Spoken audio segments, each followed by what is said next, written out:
দেখুন, গত 12 August counting ছিল পঞ্চায়েত নির্বাচনে। কাঠালিয়া ব্লকের সামনে দুপক্ষরে সিপিএম বিরোধীরা ছিল একদিকে তাদের আস্তানা, আরেক দিকে ছিল আমাদের শাসক দলের এখানে ক্যাম্প।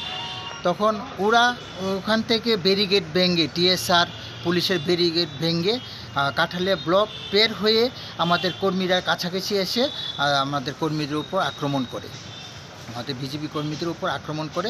এই আক্রমণের ফলে আশিস পাল ভীষণভাবে জখমপ্রাপ্ত হয়, জীবিতে এতদিন ছিল। আজকে গতকাল রাত্রেবেলা ওনার মৃত্যু হয় এবং আমরা নেতৃবৃন্দরা এসেছি। আমি অ্যাজ এ প্রভারী হিসাবে ইলেকশনে প্রভারী ছিলাম, এখন শুনেই এখন আসলাম এবং লাশ নিয়ে এখন সোনামুড়া আমরা রওনা দেব। পিএম চলছে। কতজন আহত হয়েছিল ঘটনাতে? ওখানে আমাদের 5-7 জন আহত হয়েছিল। তারা অতর্কিত হামলা করেছে, ফলে আমাদের ভারতীয় জনতা পার্টি কার্যকর্তারা আহত হয়েছে। কতদিন চিকিৎসাধীন ছিলেন আশিসবাবু? 12 তারিখ থেকে গত রাত্রে মারা গেল।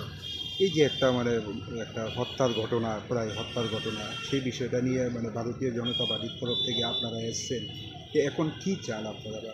এটা হত্যার তো আমরা বিচার চাই, কারণ এই দুষ্কৃতিকারী সিপিএমের যারা গুন্ডারা যারা হত্যা করেছে তাদেরকে আমরা শাস্তি চাই এবং অলরেডি এফআইআর হয়ে গেছে এবং অ্যারেস্টও করেছে একজনকে। আর বাকিরা আমরা আরও থানাকে আমরা আঙ্গুল দিয়ে দেখাবো যে তারা এই ধরনের ঘটনা কি কেন প্রশ্রয় দিচ্ছে, কেন অ্যারেস্ট হচ্ছে না।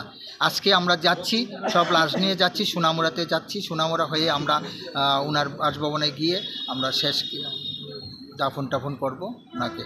আপনারা দাবি করছেন আশিসবাবু বিজেপির কর্মী, অথচ সিপিএমের পক্ষ থেকে দাবি করা হচ্ছে যে উনি সিপিআইএমের কর্মী। পাশাপাশি আশিসবাবুর বেশ কয়েকটা ছবি নিয়েও তারা সামাজিক মাধ্যমে পোস্ট করছেন যে কমরেড অমর রাহে, এরকমভাবে। এইসব ফালতু কথা কারণ আমি তো ওখানে ছিলাম, আমার সামনে ঘটনা হয়েছে, আমাদের ক্যাম্প যেখানে ছিল সেখানেই ঘটনা হয়েছে। সিপিএম কি করে হয়? ওরা তো এইসব উল্টাপাল্টা সবসময় চাচ্ছে যে ফায়দা নেওয়ার জন্য, সাজানো নাটক, এইসব কথা। তো আসে না কেন? আজকে হসপিটালে আসুক, এসে মালা দাও, আসুক হিম্মত থাকলে।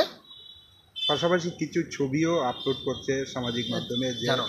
জানি না কে কী ছিল। আমার আশিসবাবুর সম্বন্ধে এত পিপিএস এত ডাটা নেই।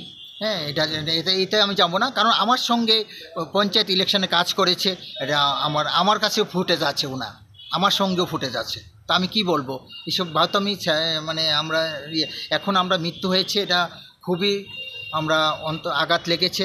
আশিসবাবুর মতো এত জেন্টেল লোক, ওনাকে নিঃশস্যভাবে হত্যা করেছে, খুব আঘাত লেগেছে। আমরা এইভাবেই মর্মাহত, এইসব নাটক কথা শুনতে আর রাজি না, প্লিজ। এখন মৃতদেহটি কোথায় নিয়ে যাবেন? এখন সোনামুড়া নিয়ে যাচ্ছি। সোনামুড়া থেকে ডিস্ট্রিক্ট অফিস হয়ে ওখানে নিদুয়া যাবে, নিজ বাড়িতে যাবে। বর্তমানে ওনার বাড়িতে কে কে রয়েছে? ওনার এক ছেলে আছে, এক মেয়ে বিয়ে হয়েছে, আর ওয়াইফ আছে, বৃদ্ধ মা আছে। আপনার পরিচয়টা? হ্যাঁ, আপনার পরিচয়টা? আমি জয়দুল হোসেন, আইনজীবী।